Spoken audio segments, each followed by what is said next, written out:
नमस्कार साथियों।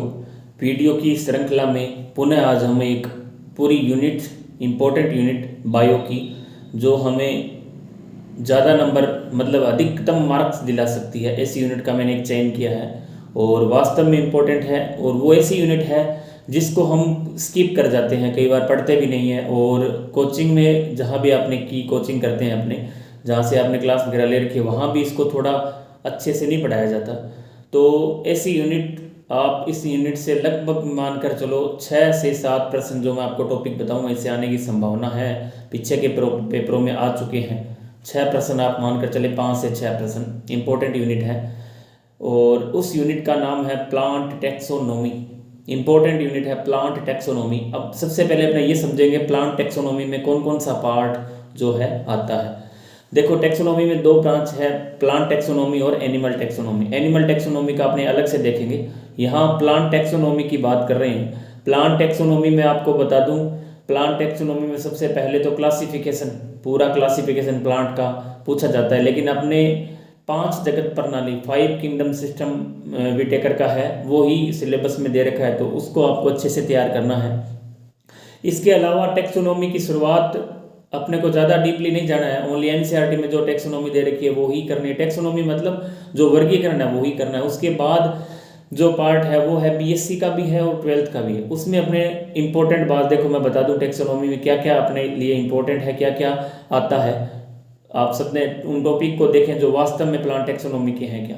सबसे पहले इंपॉर्टेंट, मैं सीधी पॉइंट टू पॉइंट बात करूंगा आपसे, ताकि समय ज़्यादा खराब ना हो अपना, अपने डायरेक्ट उन्हीं क्वेश्चन पर पहुंचे भी कहाँ से प्रश्न आने की संभावना है, और वहीं से 101% प्रश्न आएगा।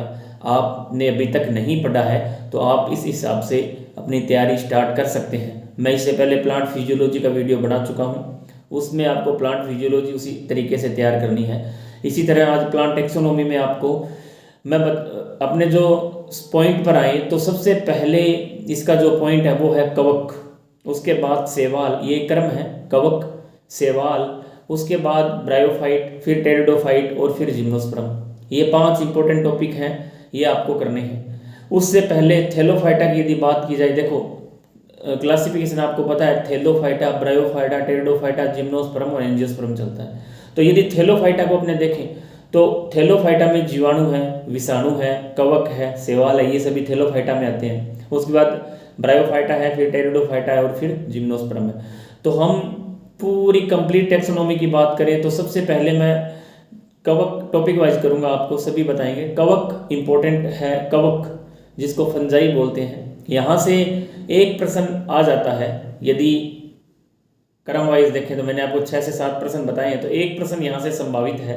किस प्रकार का है, प्लांट टेक्सोनोमी में जो कवक है उसमें सबसे पहले तो आपको कवक का सामान्य परिचय आपको ध्यान में रखना है। भाई ये प्रकाश संश्लेषी है या नहीं है, इनका भोजन क्या होता है। सिंपल प्रश्न आया हुआ है एक बार, कवक का भोजन ग्लाइकोजन, और इनकी कोशिका भित्ति वगैरह किस तरह से बनी होती है। तो इनके जनरल कैरेक्टर आपको राजस्थान बोर्ड या एनसीईआरटी में जो दे रखे हैं उनको आपको तैयार करना है। उसके बाद इसका क्लासिफिकेशन, इसको कितने भागों में बांटा गया, इसकी कितनी क्लास, मुख्य रूप से 4 क्लास है आपको पता है, फाइकोमाइसेटीज है, एस्कोमाइसेटीज है, बेसिडियोमाइसेटीज है, ड्यूटेरोमाइसेटीज। इसके बाद इसके एग्जाम्पल, आप क्लास वाइज एग्जाम्पल आपको देखने हैं। जैसे फाइकोमाइसेटीज में कौन कौन से आएंगे, बेसिडियो में, ड्यूटेरो में, फाइकोमाइसेटीज एस्को में, बेसिडियो में और ड्यूटेरो में। इन सब में से एस्कोमाइसेटीज अपने आप में ज़्यादा इंपॉर्टेंट है, एग्जाम्पल भी इनके ज़्यादा इंपॉर्टेंट है, एग्जाम्पल आपको सभी देखने हैं। इसके अलावा ड्यूटेरोमाइसेटीज के जो एग्जाम्पल है वो भी इंपॉर्टेंट है, इनको आप अच्छे से देख लें। इसके अलावा जनन, इनमें जनन किस प्रकार का पाया जाता है, तो जनन आपको पता है लैंगिक, अलैंगिक, इस तरह के जनन हैं, सब में कॉमन है। लेकिन आपको लैंगिक जनन पर विशेष ध्यान देना है, और वो भी आपको पता है एक ऐसी क्लास है जिसमें लैंगिक जनन एब्सेंट होता है, उसे पैरासेक्सुअल रिप्रोडक्शन बोलते हैं। वो आपका कवक की लास्ट जो क्लास है ड्यूटेरोमाइसेटीज, उसका लक्षण है। तो ये मैं आपको बता दूं, इनके एग्जाम्पल, इनके सामान्य लक्षण, इनकी क्लासिफिकेशन, इनका क्लास वर्गीकरण, क्लास वाई वर्गीकरण आपको देखना है और इनके एग्जाम्पल ध्यान में रखना। इसके अलावा कोई इकोनॉमिक इंपॉर्टेंट यदि है तो इनका आपको एस्कोमाइसेटीज में आपको मिल जाएगा, एल्कोहल किससे प्राप्त होती है, अमल कोई सिट्रिक अमल वगैरह है, कोई विशेष चीज जो इनसे प्राप्त हो रही है तो वो आपको ध्यान में रखनी है। इसके अलावा इनके पादप द्वारा इनके जो रोग हैं, प्लांट रोग, प्लांट डिजीज वो आपको अच्छे से तैयार करनी है। भी फाइकोमाइसेटिस में प्लांट डिजीज कौन कौन सी पाई जाती है, ड्यूटेरो में कौन सी है, एस्को में कौन सी है। जैसे मूंगफली का ग्राउंड नट रोग किस कवक से होता है, लेट ब्लाइंड ऑफ पोटैटो किससे होता है, अर्ली ब्लाइंड ऑफ पोटैटो किससे होता है। तो इस तरह के ये जो प्रश्न है पूछ लिए जाते हैं। एल्ब्यूगे से कौन सा रोग होता है, पक्सीनिया से कौन सा रोग है। तो ये आपको कवक जो है इसी तरीके से तैयार करना है जो मैंने आपको बताया है। सेम टू सेम यहीं से ऐसा प्रश्न आ सकता है। तो कवक को इसी तरीके से आपको तैयार करना है।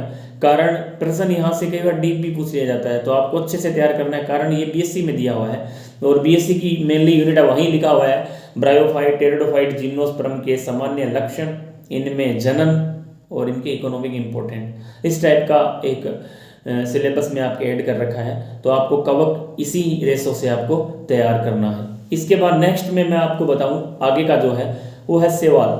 सेम टू सेम कवक की तरह सेवाल के सामान्य लक्षण आपको ध्यान में रखने हैं। सामान्य जो लक्षण है क्या है, सेलवाल किसकी बनी होती है, जनन कौन सा पाया जाता है, कहाँ पाए जाते हैं, संचित भोजन क्या होता है, इस तरह की चीज़ें सामान्य कैरेक्टर में आपको ध्यान रखनी है। उसके अलावा इनका भी क्लासिफिकेशन है। आपको पता है सेवाल को मुख्य रूप से वर्णक के आधार पर बांटा गया है। कितने इसकी क्लासेज हैं, क्लोरोफाइसी है, फियोफाइसी है, जेंथोफाइसी है, रोडोफाइसी है। तो इस तरह की क्लासिफिकेशन है, तो उनको आपको ध्यान में रखना है। हर क्लास का एग्जाम्पल आपको पता होना चाहिए।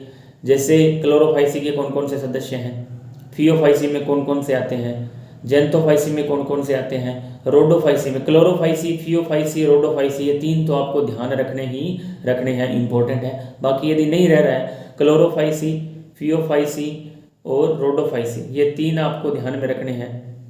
तो इनके एग्जाम्पल आपको अच्छे से तैयार करने हैं। इसके बाद इनमें संचित भोजन क्लास वाइज आपको पता होना चाहिए। क्लोरोफाइसी का क्या है, साइनोफाइसियन किसका है, एक साइनोफाइसी भी है जिसमें नीलहरित सेवाल आते हैं, साइनोफाइसी, इसका साइनोफाइसियन स्टार्च है।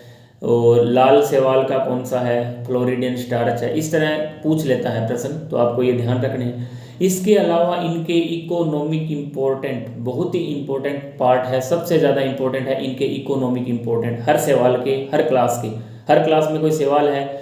जैसे आपको रेड एल्गी में कोई सेवाल है, ग्रेडिलेरियम जिलेडियम ग्रेसिलेरिया, तो उनका क्या इकोनॉमिक इम्पोर्टेंट है। जैसे ब्रोमीन किससे प्राप्त होती है, इस ऐसे ऐसे एग्जाम्पल वहाँ से पूछ लिए जाते हैं। जैसे इनका कोई अन्य नाम, जैसे कॉन्ड्रस क्रिप्सिस है, कौन सा मोस है ये, हालांकि ये मोस नहीं है, मोस ब्रायोफाइट में आते हैं, लेकिन फिर भी पूछ लेता है इसका नाम क्या है। तो अन्य नाम भी इनके इम्पोर्टेंट हैं। इसके अलावा मैंने आपको बता दिया सबसे पहले क्लास के अंदर इनका वर्णक, किस सेवाल में कौन सा वर्णक पाया जाता है, क्लोरोफिल ए, बी, जेंथोफिल, इस तरह कोई भी है वो आपको ध्यान में रखना है। इसके अलावा इनकी इकोनॉमिक इम्पोर्टेंट मैं आपको बता चुका हूँ। सब सेवाल के 4-5 जो क्लास हैं उनकी इकोनॉमिक इम्पोर्टेंट और उनके एग्जाम्पल। जैसे एग्जामिनर यहाँ तक ही सीमित रहता है, तो इस तरह आपको सेवाल को तैयार करना है। इसके बाद मैं बात करूँ ब्रायोफाइट की। इसके ब्रायोफाइट्स में सेम, सबसे पहले इनके सामान्य परिचय, सामान्य इनके जो लक्षण हैं वो, और उसके बाद इसका क्लासिफिकेशन कर रखा है। आपको पता है ब्रायोफाइट को 3 भागों में बांटा है, कि जो 3 पार्ट हैं इनके 3 क्लास है, साइलोप्सिडा, लाइकोप्सिडा, ये टेरिडोफाइट की है। ब्रायोफाइट को 3 भागों में है और जो टेरिडोफाइट को 4 भागों में बांटा गया है। तो वो तीनों क्लास के नाम, इसके अलावा उनके एग्जाम्पल, उसके अलावा उनका कोई इकोनॉमिक इम्पोर्टेंट है तो खास तौर से मोस इसकी इम्पोर्टेंट है। मोस इसका लास्ट क्लास है ब्रायोफाइट्स की, तो उसको आपको ध्यान में रखना है। इसके अलावा इसका कोई अन्य नाम से कोई मोस, विशेष मोस जिसका कोई विशेष नाम हो अन्य, वो भी आपको ध्यान में रखना है। तो ये इनके सामान्य लक्षण हैं। जैसे इसका जो इकोनॉमिक इम्पोर्टेंट विशेष कोई नाम, इनका एग्जाम्पल जिस क्लास का है, तो वो आपको ध्यान में रखना है। इसके बाद हम बात करें टेरिडोफाइटा की। इसी तरह टेरिडोफाइटा को देखना है। सबसे पहले टेरिडोफाइटा के सामान्य लक्षण जो इम्पोर्टेंट हो, इसके अलावा इसकी क्लास 4 भागों में इसको बांटा है। और इसमें आपको पता है लास्ट कैरेक्टर जो इसका फर्न है, फर्न इसका लास्ट कैरेक्टर है, लास्ट क्लास है। 4 क्लास में इसको बांटा है, साइलोप्सिडा है, लाइकोप्सिडा है, स्पिनोप्सिडा है, ये तो है ब्रायोफाइट की। इसी तरह टेरिडोफाइट को साइलोप्सिडा, लाइकोप्सिडा, स्पिनोप्सिडा, फिलिसिनी, ये है टेरिडोफाइट की। साइलोप्सिडा, लाइकोप्सिडा, स्फिनोप्सिडा और फर्न। ये 4 क्लास टेरिडोफाइट की है। इन चारों क्लास को आपको अच्छे से ध्यान रखना है। इनका कोई विशेष करेक्टर है तो, इनके कोई विशेष एग्जाम्पल है तो इनको आपको अच्छे से पढ़ना है। इसके अलावा फर्न पे थोड़ा विशेष ध्यान रखना है। कौन सी फर्न, इसमें कई बार एक प्रश्न आता है समबीजाणविक विषम बीजाणविक का, कौन सा टेरिडोफाइट समबीजाणविक है, कौन सा विषम बीजाणविक है, तो वो कंडीशन भी आपको ध्यान रखनी है। इसके अलावा हम आगे चलें जिम्नोस्पर्म पर। तो जिम्नोस्पर्म बिल्कुल अपने आप में अलग है। उसको आपको सबसे पहले, इसका विशेष क्लासिफिकेशन इतना इम्पोर्टेंट नहीं है, इसके लक्षण ही इम्पोर्टेंट है। इसके करेक्टर, मुख्य लक्षण जिम्नोस्पर्म के कौन कौन से पाए जाते हैं वो आपको ध्यान में रखने हैं। इसके अलावा प्लांट एनाटोमी से जुड़ा हुआ भी है जिम्नोस्पर्म। जब अपने जड़ तना पत्ती की संरचना पढ़ते हैं या विशेष टिश्यू, जो स्पेसिफिक टिश्यू है जिसे संयुक्त उत्तक बोलते हैं, जिसमें जाइलम फ्लोएम पढ़ते हैं, वहाँ उनके जो बिन जाइलम और फ्लोएम में 4 प्रकार के विशेष तत्व है जो पाए जाते हैं, जैसे ट्रेकिड्स है, वेसल है। तो वहाँ से भी पूछ लेता है जिम्नोस्पर्म में कौन सी वेसल्स होती है, कौन सी ट्रेकिड्स होती है, किसमें पाई जाती है, किसमें नहीं पाई जाती। तो ये वहाँ से भी जुड़ा हुआ है। तो लगभग संभावना है जिम्नोस्पर्म में यहाँ से नहीं तो वहाँ से एक प्रश्न लगभग तय है। लेकिन आप जब प्लांट एनाटोमी पढ़ें तो जिम्नोस्पर्म, जैसे वेस्कुलर बंडल पूछ लेता है जिम्नोस्पर्म में किस प्रकार के हैं, टेरिडोफाइट में किस प्रकार के हैं, तो वो भी आपको ध्यान में रखना है। बाकी इसका इकोनॉमिक इंपॉर्टेंट अपने आप में, जैसे कई बार पूछा जाता है चिलगोजा किसके हैं, पाइनस जियार्डियाना से चिलगोजा प्राप्त होते हैं। तो ये इस तरह इकोनॉमिक इंपॉर्टेंट, जैसे राजस्थान में पाए जाने वाला कोई जिम्नोस्पर्म, तो आपको ध्यान होना चाहिए कौन सा राजस्थान में पाया जा रहा है, उसका नाम आपको पता होना चाहिए। तो इस तरह के प्रश्न, सिंपल प्रश्न पूछे जाते हैं। तो ये मुख्य रूप से मैंने आपको किस पर बात बताया है, कवक पर, शैवाल पर, ब्रायोफाइट, टेरिडोफाइट और जिम्नोस्पर्म पर बताया है। यहाँ से लगभग प्रश्न बनने हैं। आप मुख्य रूप से क्लासिफिकेशन आपको जिम्नोस्पर्म का इंपॉर्टेंट नहीं है, एग्जाम्पल और इकोनॉमिक इंपॉर्टेंट और इसके सामान्य लक्षण इंपॉर्टेंट है, जनरल कैरेक्टर। ये चीजें हैं, 4 चीज मैंने आपको बताई है टेक्सोनॉमी में। हम एक, इसके अलावा आपका एक माइक्रोबायोलॉजी का पार्ट है, मैंने उसको आपकी टेक्सोनॉमी में जोड़ के लिखा है, इस वीडियो में बता रहा हूँ, जिसमें जीवाणु, विषाणु, लाइकेन और माइकोप्लाज्मा 4 टॉपिक दे रखे हैं। तो आपको उनको भी एज ए टेक्सोनॉमी के हिसाब से पढ़ना है। उसमें मैं बात करूं लाइकेन, तो लाइकेन इजी है वैसे, इसके इकोनॉमिक इंपॉर्टेंट, इसके कोई अन्य नाम, विशेष नाम से कोई लाइकेन फेमस हो वो। इसके अलावा इसमें कौन कौन से भाग, इसमें लाइकेन में शैवाल का कौन सा भाग पाया जाता है, कवक का कौन सा भाग पाया जाता है, शैवाल का भाग क्या कार्य करता है, कवक का भाग क्या कार्य करता है, मुख्य कवक कौन सी होती है, या कवक की कौन सी जो क्लास है वो इसमें मुख्य रूप से पाई जाती है, शैवाल की कौन सी जो क्लास है वो मुख्य रूप से इसमें पाई जाती है। इस तरह के यहाँ से लाइकेन से प्रश्न आते हैं।